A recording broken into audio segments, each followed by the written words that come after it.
कृष्णा, राधे राधे, हर हर महादेव, ओम नमः शिवाय।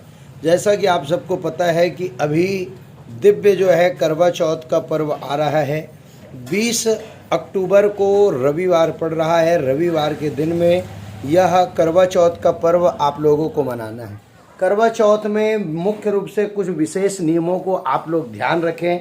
जो लोग पहले बार करवा चौथ रखने वाले हैं उन माताओं को, बहनों को, स्त्रियों को, कन्याओं को विशेष रूप से अपना जो शादी का, जो विवाह का वस्त्र है उसको धारण करके ही करवा चौथ विशेष रूप से मनाना चाहिए, क्योंकि वो शादी का जोड़ा होता है, एक साल नहीं हुआ होता।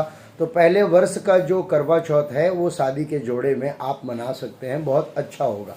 ठीक इसी के साथ में गणेश भगवान, गौरी माता, करवा देवी का, पार्वती और शंकर भगवान का विशेष रूप से आप पूजा करके ही करवा चौथ मनाएं। 16 श्रृंगार करके स्त्रियों को करवा चौथ का पूजा करना चाहिए।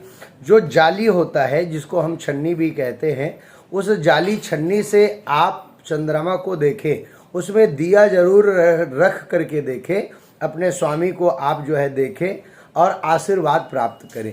मुख्य रूप से यह एक ऐसा पर्व है जिसमें चंद्रमा को अर्घ्य दिया जाता है। चंद्रमा को अर्घ्य देने के लिए विशेष रूप से आप उसमें जो बर्तन होते हैं, बर्तन को आप रख करके आप विधिवत उसमें जल, चंदन, कुमकुम इत्यादि डाल करके करवा जो उसमें पात्र होता है, जो जल देने वाला, अर्घ्य देने वाला, उससे आप चंद्रमा को जल दें। और चंद्रमा को जल देने के बाद चंद्रमा को प्रणाम करें, मानसिक रूप से हाथ जोड़ करके, और प्रार्थना करें, हे चंद्र देवता, हमारे सुहाग को सदैव अखंड आशीर्वाद प्रदान करिए। मतलब जिसका खंडन ना हो उसको अखंड कहा जाता है। तो ऐसा आशीर्वाद दीजिए कि मैं सदा अखंड, सदा सौभाग्यवतीवान रहूं। ऐसा करके आप आशीर्वाद प्राप्त करें चंद्रमा देवता से, और अपने स्वामी को, बड़े बुजुर्गों को जो है प्रणाम करके उनसे भी आशीर्वाद प्राप्त करें। इसका विशेष रूप से ध्यान रखना चाहिए। मुख्य रूप से करवा चौथ के दिन कोई भी लहसुन, प्याज से संबंधित भोजन घर पर ना बनाएं, इसका विशेष रूप से ध्यान रखें। अशुद्धियां ना हो। स्त्रियों को मुख्य रूप से प्रयास यह करना चाहिए, कोई भी सफ़ेद और काले रंग का श्रृंगार का सामग्री जो है धारण नहीं करना चाहिए। और यदि कुछ करना पड़ रहा है, जैसे कि चूड़ी में कुछ काला अगर है या वस्त्र में कोई काला रंग का है, तो उसमें आप हल्दी थोड़ा सा ज़रूर लगा दें, चंदन कुमकुम लगा करके आप उसको धारण कर सकते हैं। इस नियम का पालन करने से आप विश्वास करिए, आपके सुहाग सदैव जो है बने रहेंगे, स्वस्थ रहेंगे, आनंदित रहेंगे, आप भी सदा सुहागन रहेंगी।